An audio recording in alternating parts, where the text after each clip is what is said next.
dito po sa 2 Timothy, pangalawang Timoteo, chapter 2, verse 1 hanggang chapter 2, verse 11 pala, hanggang 13. 2 Timothy chapter 2, verse 11 to 13. Then, lipat po tayo mamaya sa Lamentation. Sa Tagalog niyan is, ano pong Tagalog ng Lamentation? Panaghoy. Chapter 3, verse 23. Okay? 2 Timothy chapter 2, verse 11 to 13, and Lamentation chapter 3, verse 23. Ito po yung ating passage sa araw na ito. Basahin po natin dito sa 2 Timothy chapter 2, verse 11 to 13. Verse 11. Totoo ang kasabihang ito. Kung tayo'y namatay na kasama ni Jesucristo, mabubuhay din tayong kasama niya. Verse 12, kung tayo'y nagtitiis ng hirap sa mundong ito, maghahari din tayong kapiling niya. Kapag itinakwil natin siya, itatakwil rin niya tayo.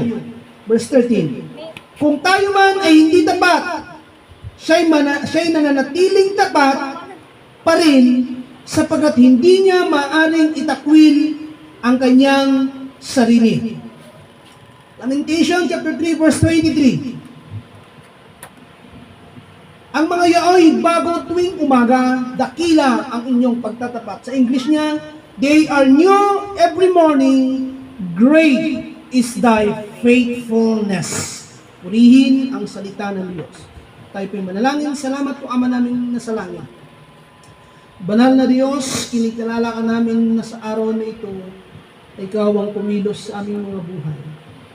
Linisin ang aming mga puso't isipan sa araw na ito, upang sa ganon, malayang mga kilos po sa amin ang Diyos Banal na Espiritu sa araw na ito. Salamat sa mga revelation na nagmumula sa iyo. Ipahayag mo po sa amin ang mga mensahe na nais mo ipahayag sa araw na ito. Salamat po Diyos sa iyong kadakilaan, Panginoon, sa aming mga buhay, kabutihan at biyaya na dumadaloy sa amin. Salamat po, Banal na Espiritu, dalhin mo kami sa ilalim ng iyong kapangyarihan sa araw na ito. In Jesus' name, amen and amen. Good morning sa ating lahat. Hallelujah! Okay, ito po ang ating tema or title sa umagang ito, Great is Thy Faithfulness. Ito ay kinuha natin dito sa verse 13 ng 2 Timothy chapter 2 and Lamentation chapter 3 verse 23. Great is thy faithfulness. Amen. Dakila ang katapatan niya. Sinong niya? Ang Diyos. Amen. Mga kapatid, lagi natin tatandaan, ang kalikasan ng Diyos ay tapat. Likas niya ang pagiging tapat. Amen po ba? Likas sa Diyos ang pagiging faithful sa atin. Na kahit dumating yung panahon na tayong mga tao ay hindi magiging tapat, mananatiling tapat ang Diyos. Amen! Dahil nature ng Diyos ang pagiging tapat. Yun yung sinasabi dito sa binasa natin, dito sa Timothy, o book of 2 Timothy, chapter 2, verse 11 to 13, ang sabi niya, kung tayo namatay kasama ni Jesucristo, mabubuhay din tayong kasama niya. Kung tayo nagtitiis ng hirap sa munding ito, maghahari din tayong kapiling niya. Kapag itinakwil natin siya, anong sabi niya dito? Itatakwil niya rin tayo. Kung tayo man ay hindi tapat, ito na yung verse 13, kung tayo man ay hindi tapat, siya'y nananatiling tapat pa rin. Samuel, sit down. Kung tayo man ay hindi tapat, siya'y nananatiling tapat pa rin, sapagkat hindi niya maaaring itakwil ang kanyang sarili. Amen. Tignan niyo po yung katapatan ng Diyos sa ating mga buhay. Hindi niya tayo, siya pa yung mananatiling tapat pa rin. Kasi likas niya yun. Nature ng Diyos yun, pagiging faithful. Amen? Kung ang tao hindi siya magiging tapat, siyempre sa una, madaling maging tapat sa una. Pero sa pagpapatuloy hanggang sa dulo, doon na nasusubok tayo yung mga nilalang sa mundo ito. Amen? Pero ang Diyos, mula nung simula hanggang sa katapusan, mananatiling tapat pa rin siya. Amen. He is the Alpha and the Omega, ang pasimula at ang huli. Amen. Mananatiling tapat ang Diyos. Maraming pangako ang Diyos at tapat niya itong gagawin sa atin. Kasi tapat niya ang Diyos. Amen. Hallelujah. Dito po sa 1 Peter chapter 1 verse 3 to 5. Mga kapatid, iniingatan tayo ng kapangyarihan ng Diyos. Tandaan natin yan. Ulitin ko po ulit. Iniingatan tayo ng kapangyarihan ng Diyos. Dito po matatagpuan sa 1 Peter chapter 1, unang Pedro, chapter 1, verse 3 to 5. Ano po sinasabi po dito sa unang Pedro? Hallelujah, chapter 1, verse 3 to 5. Ganitong sinasabi, pasalamatan natin ang Diyos at Ama ng ating Panginoong Jesucristo, dahil sa laki ng habag niya sa atin, tayo'y binigyan niya ng isang panibagong buhay sa pamagitan ng muling pagkabuhay ni Jesucristo. Ito ang nagbigay sa atin ng isang buhay na pag-asa. Amen! Na magmamana tayo ng kayamanang di masisira, walang kapintasan at di kukupas, na inihanda ng Diyos sa langit para sa inyo. Verse 5. Sa pamagitan ng inyong pananampalataya. Sino po bang may pananampalataya dito? Amen! May pananampalataya tayo dito. Amen! Sa pamagitan ng inyong pananampalataya, iningatan kayo ng kapangyarihan ng Diyos. Wow! Napakabuti ng Diyos. Tapat ang Diyos. Ano? Iniingatan tayo ng kapangyarihan ng Diyos. Wow! Amen! Habang hinihintay natin ang kaligtasang nakahandang ihayag sa katapusan ng panahon. Yun ang ating laging isa-isip. Amen! Kung ang Diyos ay tapat, iingatan niya tayo ng kanyang kapangyarihan. Amen. Gusto lang ng Diyos ay mag-response tayo. Kung ang Diyos tapat, maging tapat din tayo sa Diyos. Minsan may mga kaisipan din ng mga Kristiyano ganito. Kung ang Diyos pala ay tapat, ang ibig sabihin pala ay kahit gumawa na ako ng kasalanan, kasi tapat pa rin ng Diyos. Ganun bang ibig sabihin nun? Hindi po. Hindi po yon ang ibig sabihin, mga kapatid, ang katapatan ng Diyos. Kung ang faithful pala ang Diyos, kahit makagawa tayo ng kasalanan, okay lang. Hindi po yun. Hindi po doon babagsak. Kalikasan ng Diyos ang pagiging tapat talaga. Siya na yun eh.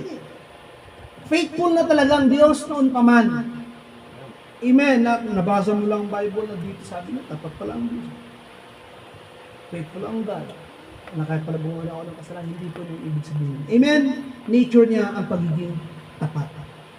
Hallelujah! Amen! Yun yung tandaan natin, iniingatan tayo ng kapangyarihan ng Diyos.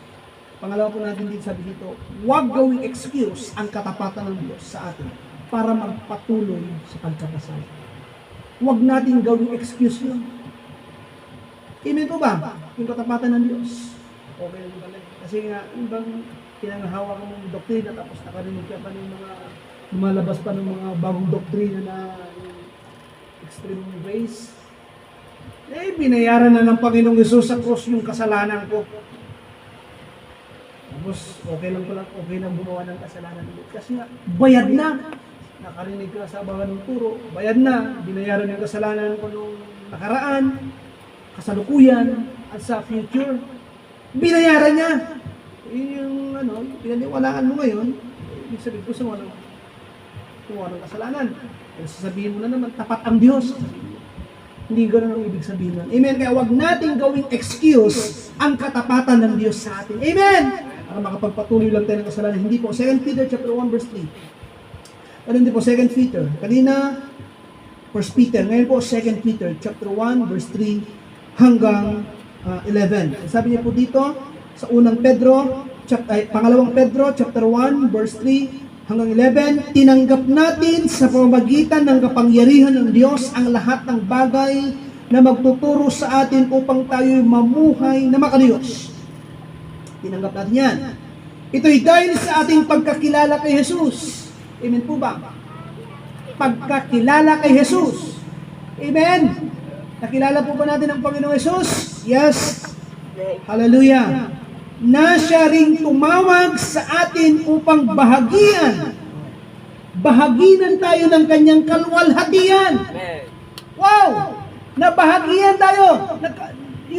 Na-partake sa atin ng kanyang kalwalhatian at ang kanyang kadakilaan nung tayo'y sumampalataya sa kanya. Buo yun. Buong Jesus yung tinanggap natin. Amen. Nabahagian tayo doon nung tayo po sumampalataya at nagsuko ng buhay sa kanya. Nabahagian po tayo ng kanyang kalwalhatian at kanyang kadakilaan. Verse 4, sa paraang ito ay binigyan niya tayo ng dakila at napakahalagang pangako upang makaiwas kayo sa nakakasirang pagnanasa sa sanlibutan ito upang makabahagi tayo ng kanyang likas bilang Diyos. Wow! Purihin ang Panginoon. Mga kapatid, kung hindi tayo nakabahagi, take note mo, tingin po dito, kung hindi tayo nakabahagi ng kabanalan ng Diyos, ng kalwalhatian ng Diyos, mga kapatid, hindi tayo makakaiwas ng kasalanan ng mundo ito. Gusto natin makaiwas sa mundong ito, ng kasalanan sa mundong ito, dapat kabahagi tayo ng kabanalan ng Diyos. Amen po ba? Nakabahagi tayo ng kalwalhatian ng Panginoon. Yun lang.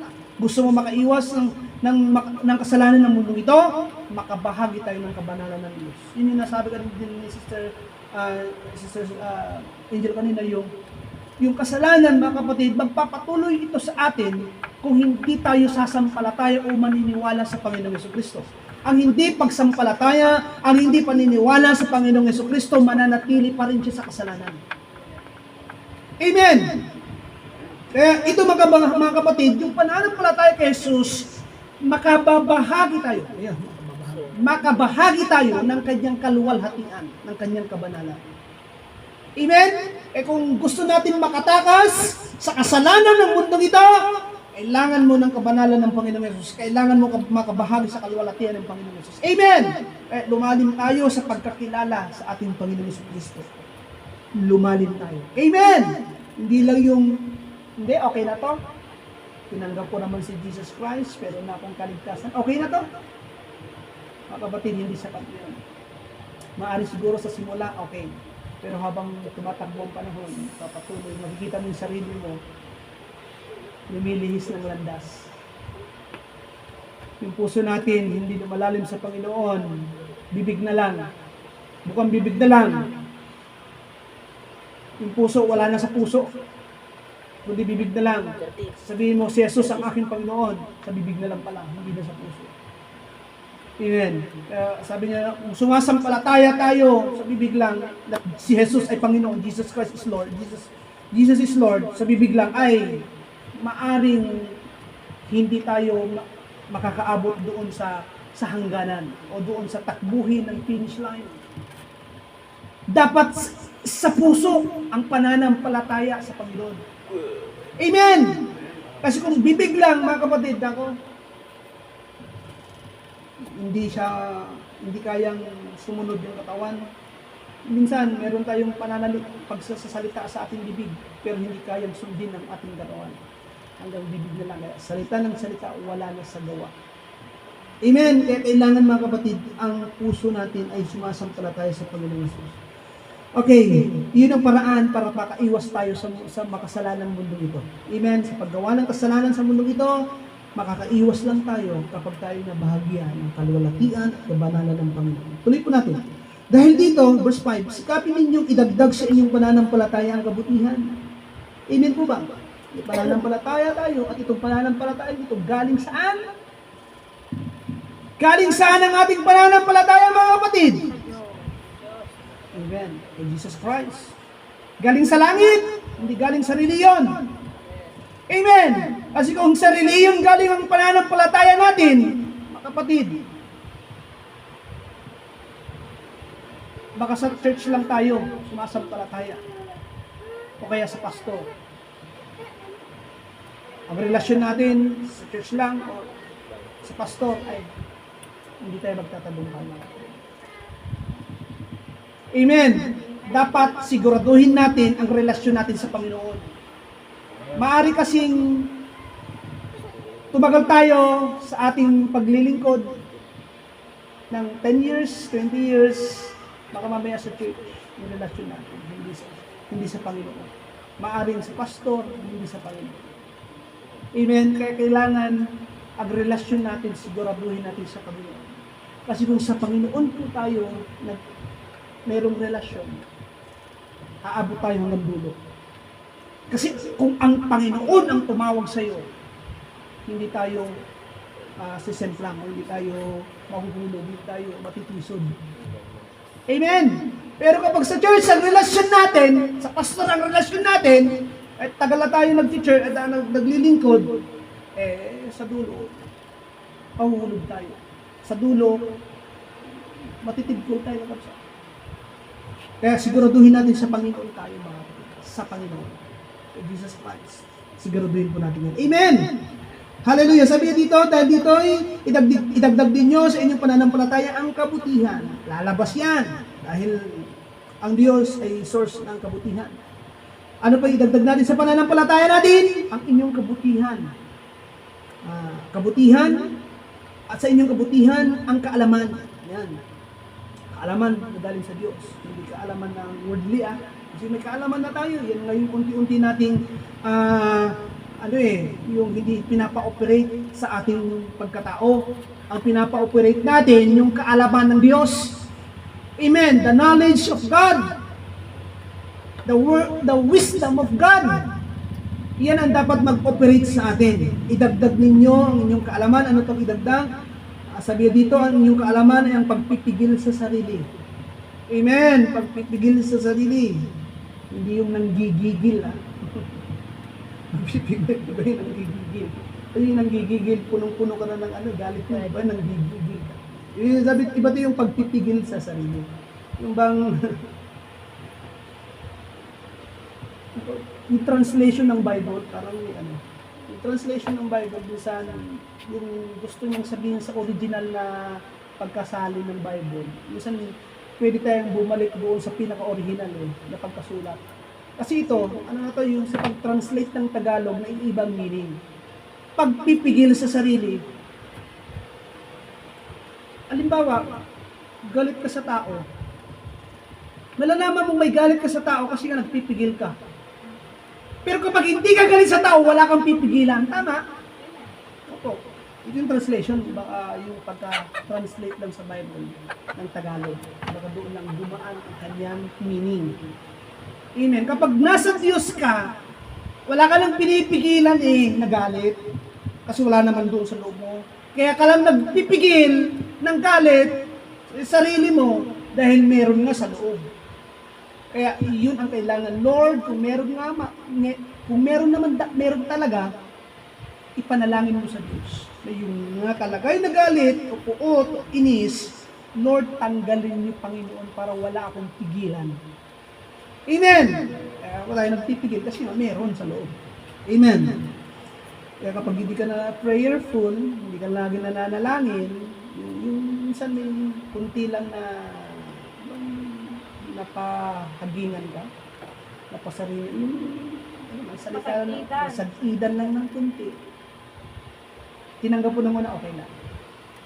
Nasundan na naman ng pangalawa. Tapos, nasundan na naman, nagawang kanya ng hindi maganda na naman. Ay, nag-ipon. Siyempre, dahil nag-church ka, nakaparinig ka ng gulog, dahil pipigil ka. Eh, hindi ka prayerful, hindi ka lagi nananalangin, dumating yung time na sumabog. Sumabog na yung pagkikimkim mo, mga kapatid, doon na nakita. Kaya walang lihim na hindi nalalantad. Talagang sasabog, ay sasawalat. Kaya siguro ang lagi natin gawin, ugaliin natin laging manalangin. Amen? Para hindi tayo pagharian ng galit, ng kasakiman o ng kayabangan, ng pagmamataas sa ating buhay Kristiyano. Amen! Sabi niya po dito, sa pagpapatuloy natin sa inyong pagpipigil sa sarili, ang katatagan. Maging matatag tayo. Amen! Sa inyong katatagan, ang pagiging makadiyos. Amen po ba? Ang pagiging makadiyos. Lagi kang lumalapit sa Diyos. Kapag katulad po si Moses, di ba, Bible study natin ng Webes, si Moses ay nakaranas ng lakas na galing sa Diyos, makabatid, nung kinausap niya ang Diyos na hindi siya kumain ng almost 40 days and 40 nights. Sa normal na kalalagayang ganon, hindi mo kausap ang Diyos, maaring mamamatay ang tao. Hindi ka kumain ng 40 days and 40 nights, hindi ka uminom, hindi ka kumain, mamamatay talaga ng tao. Hello? Pero si Moses, hindi namatay. Hindi siya kumain ng 40 days and 40 nights. Bakit kausap niya ang Diyos? Hello? Kung gusto natin magkaroon ng kalakasan ng Diyos, lagi natin kausapin ng Diyos. Lagi natin dalhin sa paan ng Panginoon kung sarili natin, sa presensya ng Diyos. Makikita mo, magkakaroon tayo ng lakas na nagmumula sa Diyos. Diba, share ng Bible study, hindi lang mga kapatid doon sa pagkain. Nakakaroon tayo ng lakas sa katawan. Hindi lang sa pagtulog, magandang tulog. Bagamat yun naman talaga, kailangan ng tao, mga kapatid. Pero, ininyo-neutral ng presensya ng Diyos sa atin, ang kalakasan na dapat makuha natin sa pagkain at sa pagtulog. Kayang isupply ng Diyos ang kalakasan ito. Amen! Kapag nandoon tayo sa presensya ng Diyos. Tignan nyo, pagkatapos mo makarinig ng Word of God, tignan mo, yung wala kang pag-asa, nangihina ka, problemado ka, hinang-hina ka na talaga, pagkatapos mo makarinig ng Word of God. Pagkatapos mo makarinig sa Bible study, sa service, sa Sunday service, naramdaman mo yung presensya ng Diyos. Ano naramdaman mo? Sa puso mo ba ay galak ng saya? Nalumakas ka na ang Diyos ang nag-supply nito. Amen! Ganun ang ginagawa ng Panginoon. Tapos yung lalo na yung mga nagpapagamit sa Diyos, yung pagkatapos mo mag-share the Word of God, makikita mo, mapakiramdam mo sa sarili mo, ang lakas mo, may galak ang nararamdaman. Amen! Yan yung pinagkakalob ng Diyos sa atin. Amen! Eh doon kanina sa unang punto natin, iniingatan tayo ng kapangyarihan ng Diyos. Wow! Amen po ba? Eh, bakit ka ba mag-alinlangan sa pagsunod? Amen? Kaya sabi, laging paulit-ulit dito sa preaching natin na hindi kalugihan ang maglingkod sa Diyos. Hindi! Amen! Hindi kalugihan, mga kapatid. Kasi itong pribilehiyo at pagpapala po sa atin. Ang paglingkuran, ang Diyos na makapangyarihan sila. Sabi pa niya dito, ang pagiging makadiyos. Amen! Hallelujah! Makikita mo yung reflection ng kalwalhatian at ang kadakilan ng Panginoon mararanasan natin kapag lagi natin kausap ang Diyos. Amen? Amen. Yung presensya ng Diyos. Kaya nung pagbaba po ni Moses, galing sa bundok, nagkayuno siya 40 days, 40 nights, kumikinang ang kanyang mukha. Amen. Yung kawangis at larawan ng Diyos. Ganun po kapag lagi mo kausap ang Diyos. Minsan, set up mo yung sarili natin. Set up mo yung puso at isipan mo na ang Diyos lang kakausapin. Kasi minsan kapag lagi mong kausap ang tao, parang yung puso natin naiiba. Minsan napapasama pa yung karakter natin. Minsan nakakahawa talaga. Ang pinapakinggan mo lang ng salita ng tao. Mas i-focus na, darating din ang time na i-focus mo na salita ng Diyos, yung gusto kong laging marinig. Yung tinig ng Diyos ang gusto kong marinig. Panginoon, gusto kita laging kausap ng Diyos. Yung puso natin, i-discern natin. At kapag gano'n makikita mo, palalakasin tayo ng Diyos, gagamitin tayo ng Diyos. One day, magiging pagpapala ang buhay natin sa daigdig nito. Magiging channel of blessing tayo ng spiritual na pagpapala sa mga nakapaligid sa atin. Amen! Doon, darating panahon, ang henerasyon natin mababago. Dahil sa isa na susunod sa Diyos. Amen! Mga kapatid, kung paano nagsacrifice ang Panginoong Jesus, mag-sacrifice na yung banay. Amen! Kung paano siya nagbayad ng presyo, magbayad din tayo ng presyo. Amen! Ano yun? Ipasunod sa Panginoon kung ating sarili, ang ating katawang ito. Hallelujah! Kasi hanggang 11 ito mga kapatid, dahil, sige po, Patuloy po natin sa verse 7. 7 po ba? Okay. Tama, 7. Sa inyong pagiging makadiyos, ang pagmamalasakit sa kapatid. Yan. Nangyayari yan. Amen! At sa inyong pagmamalasakit, ang pag-ibig. Sigurado yan. Kaya yung bunga ng Espiritu eh. The fruit of the Spirit is, ano yung una?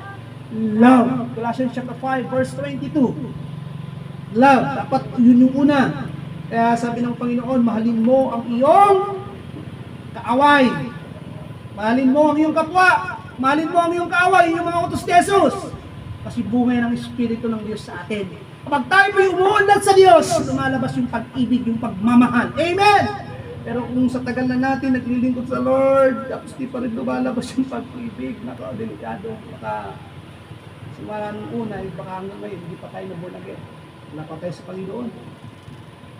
Ang resulta na nasa Panginoon tayo at lumalaki tayo sa Panginoon, may pag-ibig. Kaya mo isakripisyo yung sarili mo para sa iba. Amen! Yun yung pag-ibig na marunong siyang nagsasakripisyo. Amen! Yun yung pag-ibig, sinacrifice. Alam niyo yung sabi ng Bible? Ano daw yung dakilang pag-ibig? Greatest love? Ano yung greatest love? Yung kanyang ialay ang kanyang sarili para sa iba. Yun ang greatest love. Yun yung si Jesus Christ. Nag-alay ng kanyang buhay, namatay siya sa krus. Kapalit yung buhay niya para sa lahat ng pag-ibig. Amen! The greatest love, yung marunong magsakripisyo. Kaya kung mahal natin sa buhay, hello, praise God. Matuto tayo magsakripisyo. Salamat sa Diyos, di ba? Yung ano natin. Praise God. Praise God. Matuto po tayo magsakripisyo. Amen? Kaya kailangan natin ang Diyos araw-araw. Lagi kang lumuhod sa Diyos, manalangin sa Diyos araw-araw. Para sa ganun, punuin ng Diyos yung puso natin ng pagmamahal. Amen? At pag puno ang puso natin ng pagmamahal natin, marunong tayo magsakripisyo. Amen? Amen? Hallelujah. Mga kapatid, buhay ang pinag-uusapan dito. Kapag hindi ka magsasakripisyo, lalapit sa Diyos, kamusta yung mga mahal natin sa buhay. Ikaw pupunta ng langit, pero yung mahal mo sa buhay, sa kabila. Dapat pag tumayo tayo balang araw, nandun na tayo sa Panginoon, sa side ng Panginoon, makikita mo na lang yung iba na hinahatulan dahil sa paggawa nila ng masama. Kaysa naman, ikaw yung nasa kabila na hinahatulan. Anong gusto natin? Ikaw yung nakakita balang araw doon na hinahatulan sila dahil hindi sila naniwala sa Panginoon. Hindi sila nagbigay ng panahon sa Diyos. Kinilala ang Diyos sa tagapagligtas. Makikita mo, nandoon ka sa panahon na ikaw yung hinahatulan. Kaysa naman yung mas maganda yung nakikita mo sila. Ikaw yung nasa side na nakikita mo hinahatulan sila. Kaysa yung ikaw yung hinahatulan. Amen! Ito yung panahon na magsakripisyo tayo sa Panginoon. Huwag puro magpakasaya sa mundo ito. Ito yung panahon na iyakan natin ang ating kaluluwa. Amen! Lord, iligtas mo ang kaluluwa. Kung gamitin ng Panginoon ang aking buhay. Tulungan niyo po, Panginoon, baguhin ang aking buhay. Kasi maraming mapapahamak talaga, mga kapatid. Kaya kung isa tayo, mga kapatid, na tinawag ng Panginoon, kanindigan natin ito. Amen! Dahil buhay ang pinag-uusapan, mga kapatid. Buhay sa Diyos. Verse 8, sabi niya dito, kung ang mga katangiang ito ay taglay ninyo at pinagyayaman. Ano yun yung mga katangiang ito? Yung una, yung sa kaninang una, ang nabanggit? Kabutihan. Ano yung sunod sa kabutihan? Kaalaman. Pagpipigil sa sarili. Katatagan. Pagiging makadiyos. Ano pa? Pagmamalasakit sa kapatid. Pag-ibig. Kung ito ay taglay daw natin na katangian. Ang sabi po ng salita ng Diyos, kung ito'y taglay natin na katangian, itong nabanggit, mga kapatid, at pinagyayaman natin, ang inyong pagkakilala sa Panginoong Jesucristo ay hindi mawawala ng kabuluhan. Amen! At kapakinabangan, magkakaroon ng pakinabang, magkakaroon ng kabuluhan kung ito'y taglay nating mga katangian itong binanggit po kanina dito sa 2 Peter chapter 1 verse 3 hanggang dito hanggang 11, mga kapatid. Nagmula po siya sa verse 5 hanggang 8 hanggang 7, yung mga katangian na binanggit kanya. Kailangan natin taglayin yun. Amen. Amen. Hallelujah, mga kapatid. Ang sabi niya po dito, verse 9, ngunit kung wala sa inyo ang mga ito, ngunit kung wala ang mga ito sa inyo, anong mangyayari? Kayo'y parang bulag. Sabihin nga ninyo, bulag. Okay, lahat po tayo. 1, 2, 3, go. Bulag. Kung hindi natin taglay ang mga katangian na binanggit kanina dito, yung kabutihan, kabaitan, kaalaman, pagpipigil sa salin, makadiyos, pag-ibig, ano pa isa, pagmamalasakit sa kapatid. Kung wala sa atin yon, hindi natin taglay yon, para tayong bulag. Ano yung bulag? Ano po pakiramdam ng bulag? Parang wala lang. Wala siyang pakialam. Anak mo makakita ka gamin. Sige lang tagubran, anak mo makakita. Wala lang, parang wala lang. Nandun lang siya sa isang sulok. Amen. Sabi niya dito, para kayong bulag. Sabi niya dito. At hindi nakita at nakakalimot na nilinis kayo sa inyong mga kasalanan. Bulag pala yung mga taong yun, yung mga walang malasakit sa kapatid. Walang malasakit sa gawain ng Panginoon, mga bulag to. O ngayon, kung bulag yung nag-ooperate, bawa, hindi na si pastor, yung pastor na bulag, siya yung mag-ooperate ngayon. Kamusta yung mga followers niya? Bulag din. Sabi ng Panginoong Yesus, walang bulag na mag-aakay sa kapwa niya. Kasi kung pagbulag daw ang mag-aakay, kapwa silang mahuhulog sa hukay. Or doon sa bangin. Kapag bulag ang aakay. Amen. Kaya kung tayong mga Kristiyano dito sa barangay ng Tupakan ay bulag, pareho din natin sila pareho tayong mahuhulog sa hukay lahat kung bulag tayo sa katotohanan. Amen. Kung walang makikitang pagmamalasakitan sa mga kapatid, walang kabutihan na nangyayari, puros away-awayan, siraan, mga bulag po tayo kapag gano'n. Amen. Hallelujah. Walang makitang makadiyos, bulag po pa rin tayo kapag gano'n. Amen. Kaya ito yung panahon na gumising tayo sa katotohanan. Amen. Amen. Ibulag na natin yung mga mata natin na nabulag. O minsan mayroong ang nakakita pero minsan nagbubulag-bulagan. Magkaiba yun. Na nagmanhid-manhidan. Amen. Huwag po tayo magbulag-bulagan, tayo mga nakakita ng katotohanan. Amen. Hallelujah, mga kapatid. Ipagamit natin sa Diyos ang ating mga buhay para makapurihan natin siya. Sabi niya po dito, sa verse 10, kaya nga mga kapatid, lalo kayong maging masigasig upang matiyak ninyong na kayo'y tinawag at pinili ng Diyos. Amen! Lalo tayo maging masigasig. Ibig sabihin yung excited sa lahat ng gawain ng Panginoon. Amen. Amen. Masigasig sa pag-aaral ng salita ng Diyos, pagbulay-bulay ng salita ng Diyos, pag wala kang ginagawa sa bahay mo, sige, magbasa ka ng Biblia, tapos pagkatapos mo magbasa ng Biblia, lahat na binasa mong mga salita ng Diyos, pumunta ka sa gilid, pagbulay-bulayan mo nga, apa yung baga ni Apo Jesus, dyan. Di ba? Yung mga nabasa mo, ano kayong layunin, ano kayong purpose ng Panginoon, kung bakit niya sinabi yun, yung mga nabasa ko, di ba? Amen! Dapat maging masigasig tayo sa mga ganong bagay. Yung lumalim ka sa salita ng Diyos, lumalim mo yung lagi mong gusto mong maranasan ang presensya ng Diyos. Amen! Yung kilalanin mo ang Panginoong Jesus, yung pinakamagandang paglalim. Nasabi niya po dito, kung gagawin ninyo ito, hindi kayo matitisod. Hello!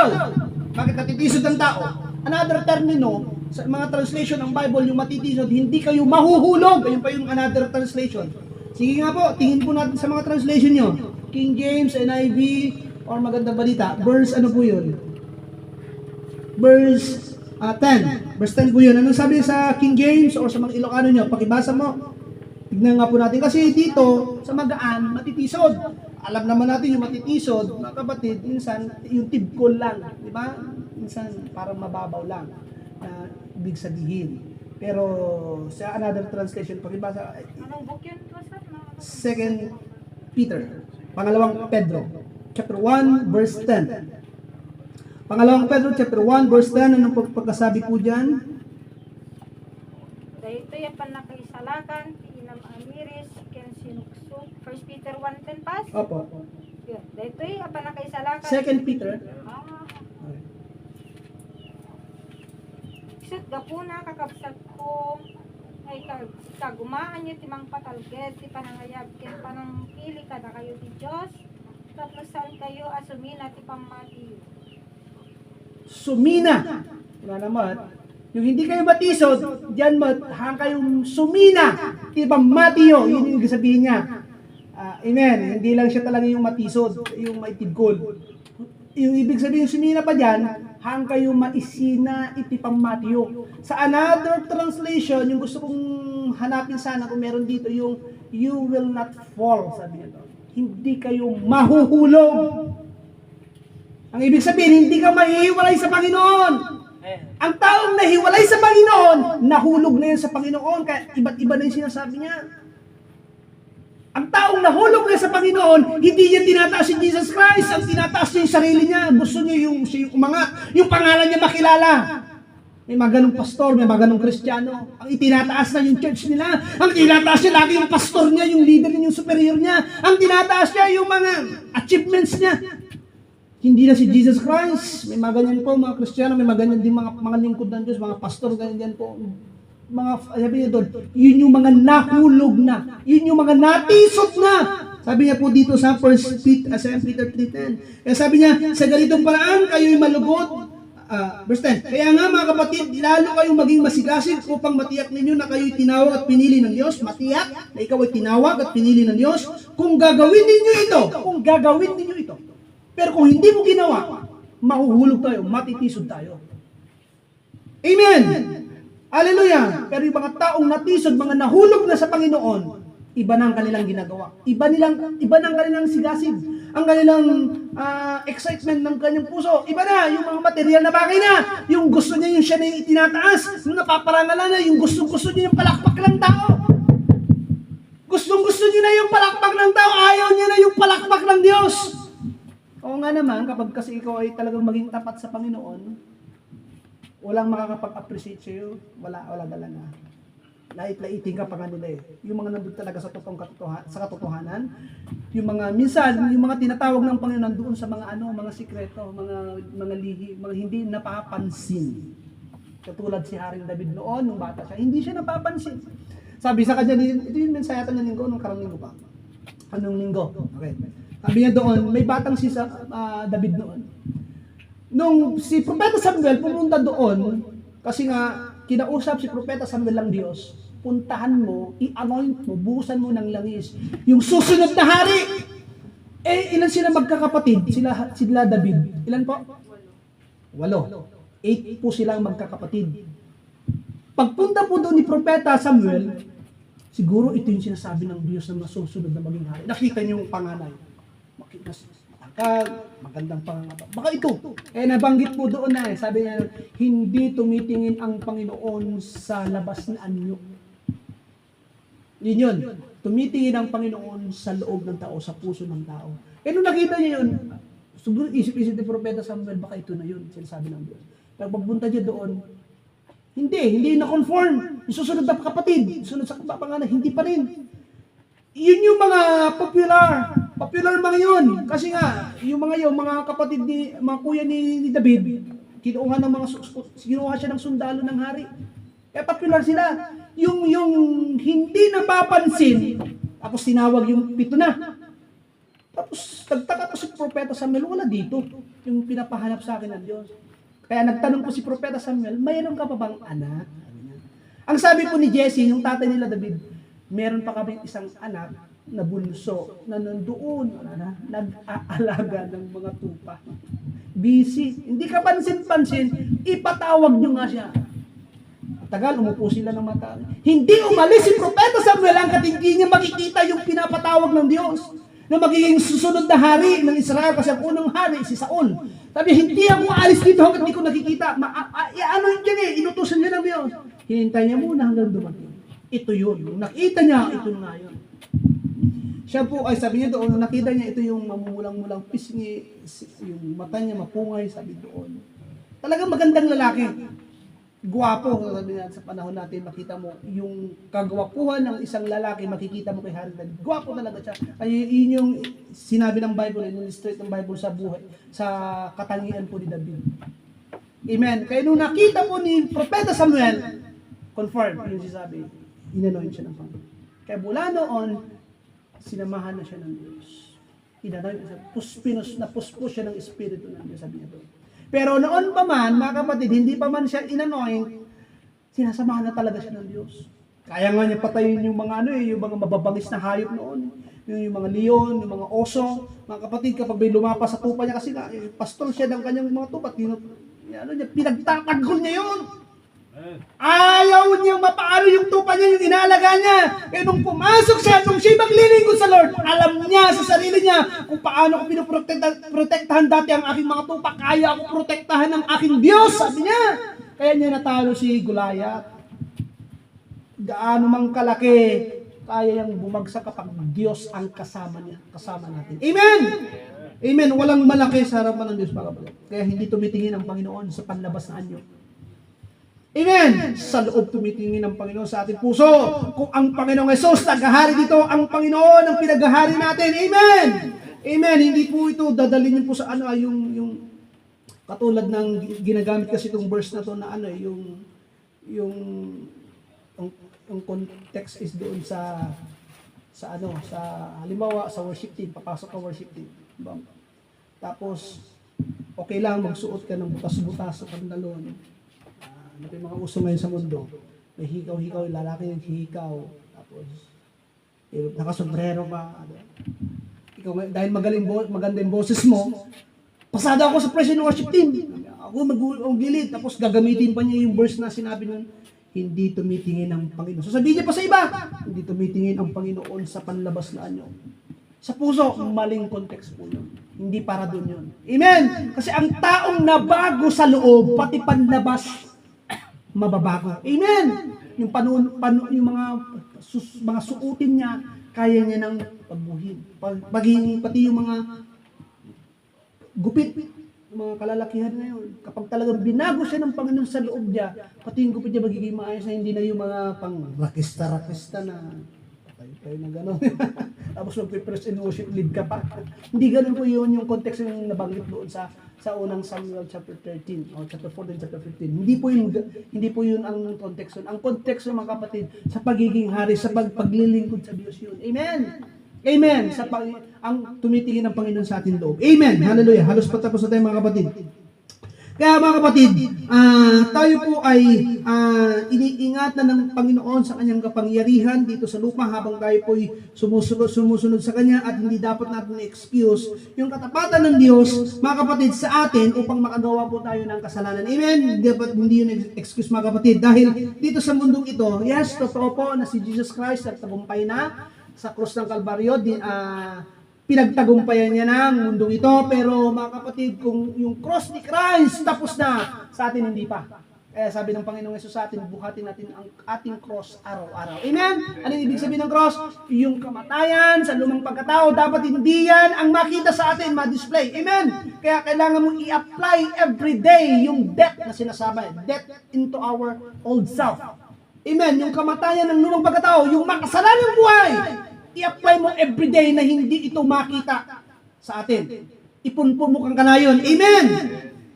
Hallelujah! Kaya mga kapatid, sa John chapter 13 verse 33, sabi niya po doon, meron pong sabi niya doon, dadanasin man natin ang mundong ito, pero hindi tayo mahuhulog dito sa mundong ito. Amen!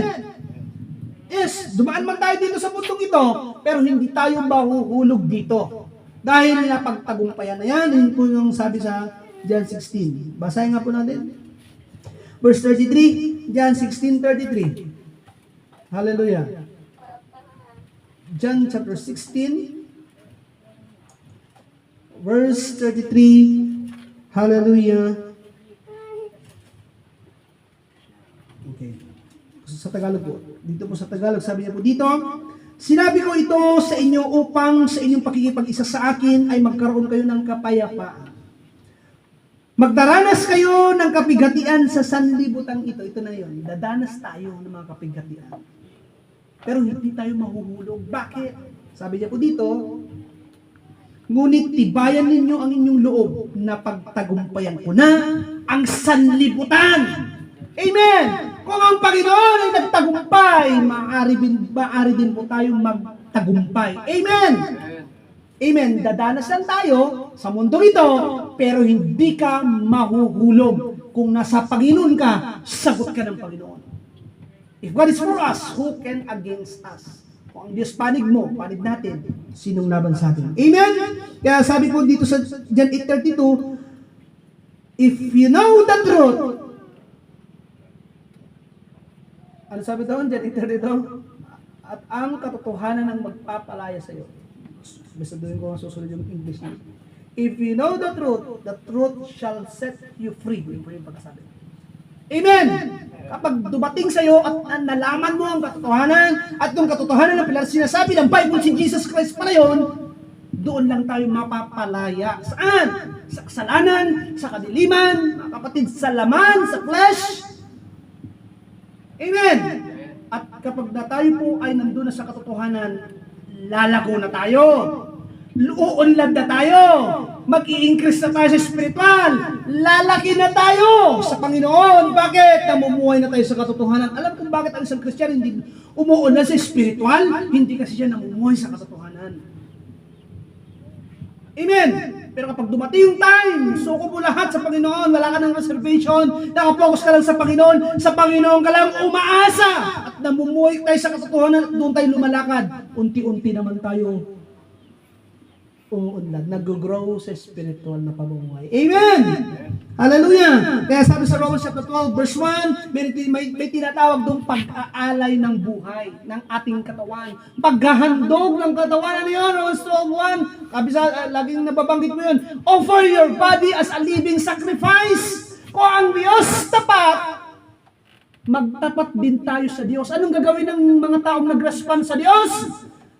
Ialay ang kanyang katawan bilang, ano yun? Haing handog na buhay. Offer your body as a living sacrifice, holy. Banal! Itong katawang ito, ihandog natin, ialay sa Panginoon para maging banal. Ito ang karapat-dapat at kalugod-lugod sa Panginoon. Amen? May gagawin talaga tayo. Kaya mga kapatid, kailangan natin ialay ang buhay nito sa Panginoon. Amen. Sa 1 Corinthians, take note nyo lang po, nabanggit kanina, Romans 12:1, sabi sa 1 Corinthians 9:27, meron pong ginagawa si Apostol Pablo, mga kapatid, para magpatuloy siya doon sa takbuhin, sinimulan niyang takbuhin sa spiritual, mga kapatid, para hindi po siya maalis doon sa takbuhin, hindi siya ma-disqualified. Mga kapatid, ang kailangan mo, susupilin mo ang iyong katawan. Makipaglaban ka sa katawan mo na hindi yung katawan mo, yung sarili mo ang masunod. Ang masunod, yung pinapagawa ng Diyos, pero may pagsusupil. Amen. Yung conflict, yung series ng conflict, yung flesh, yung katawan, yung kanina, nabanggit din ni Sister Angel sa kanyang word of wisdom, yung Romans chapter 7, meron bahagi sa katawan ko na gusto kong gumawa ng mabuti, pero masama ang lumalabas. Amen. Yung gusto ng gawing mabuti, hindi magawang mabuti, yung masama ang lumalabas. Yun yung conflict, yun yung flesh. Kaya sabi na Apostol Pablo sa 1 Corinthians 9:27, sinusupil ko ang aking sarili. Amen! Hindi magtagumpay yung lumang pagkatao, ang magtagumpay yung na-born again. Yung ipinanganak sa Diyos ang magtagumpay para doon sa takbuhin na kanyang sinalihan, hindi siya ma-disqualified. Amen! Magpapatuloy siya hanggang dulo. Amen! Amen! Ganun nawa tayo mga kapatid. Pangsagadod, hindi lang yung excite, yung galak natin sa paglilingkod sa Lord sa una lang. Yung saya mong paglilingkod, yung may kanta, ano na yun? Ang buhay ng Kristiyano ay masayang tunay. Sa una lang yun. Pero habang magpapatuloy ka, hindi na. Marami, dadanasin mo yung mga conflict na yan, madadanasin mo yung mga pagsubok yun. Subukin na tayo ng Diyos o pay-pay lang mamati ka kinaapo Jesus. Totoo ka bang Kristiyano? Sabi sa totoo ba tayong sinasabi mo may pananampalataya pag dumating na yung pagsubok? Amen! Susubukin tayo ng Panginoon. Pero manindigan ka, manatili ka sa buhay ng Panginoong Yesus, mapagtatagumpayan natin yan. Bakit? Sasamahan tayo ng banal na Espiritu. Kaya masasabi mo, we are more than conqueror in Christ Jesus. Tayo higit na mananagumpay. Bakit? Ang banal na Espiritu ang gagayad sa atin, maglilid sa atin, sa buhay nito, patungo sa buhay ni Jesus Christ, at mamumuhay tayo na may kabanalan. Amen! Sa tulong ng banal na Espiritu. Kaya mga kapatid, alam kung bakit nakatayo pa rin tayo ngayon? Sa biyaya lang ng Diyos. Kung bakit ka pa nagagamit dito sa church, sa biyaya lang yan ng Diyos. Kung bakit tayo nagpapatuloy. Tignan nyo, maraming mga kasabayan tayo nung una. Bakit ngayon wala na sila? Yung iba, worldly na. Bumalik na sa dating pamumuhay na kasamaan. Amen. Hallelujah. Tignan po yung mga unang rinig mo ng Word of God. Kailan ba yun? Nung unang attend mo sa Christian church. Mga kasabayan mo, nasaan na sila? Tignan niyo po. Salamat sa Diyos dahil binalik tayo ng Diyos. Amen! Nagpapatuloy tayo sa Diyos. Purihin ang Panginoon. Kaya mga kapatid, kung ang Panginoon tapat sa kanyang pangako, tapat ang Diyos. Doon sa mensahe sa 7 churches, bago tayo manalangin. Patapos na po ako mga kapatid. Mag-conclude na lang po ako. Yung sa 7 churches dito sa Revelation, Book of Revelation, chapter 1, chapter 2, chapter 3, doon po nabanggit ko yun. Chapter 2, chapter 3. Sa 7 churches na yun, mga kapatid, may kinalaman sa church din natin. Lahat ng church sa buong mundo.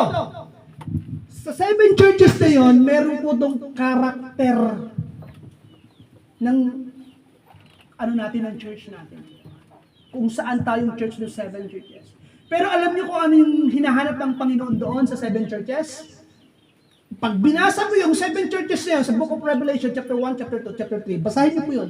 Doon sa dulo nun, ang hinahanap ng Panginoon, ang sabi niya doon, ang magtatagumpay. Magpapasahin mo na naman susunod na churches, church na yun, Church of Ephesus, Church of Pergamos, Church of, ano mga church yun? Philadelphia, Church of Smyrna, ano ba? Church of Ephesus, number 1 po yun. Of Laodicea, yung mga 7 na yun.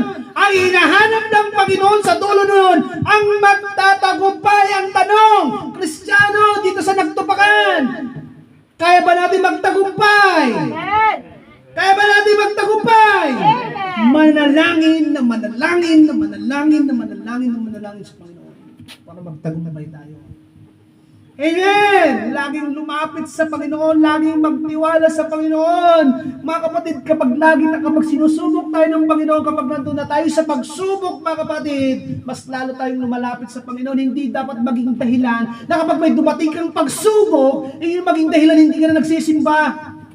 Pastor, pasensya na, may pagsubok ko kasi kami pinagdadaanan. Hindi mo na kami maka-attend. Hindi man na ako makapag-lead ng praise and worship.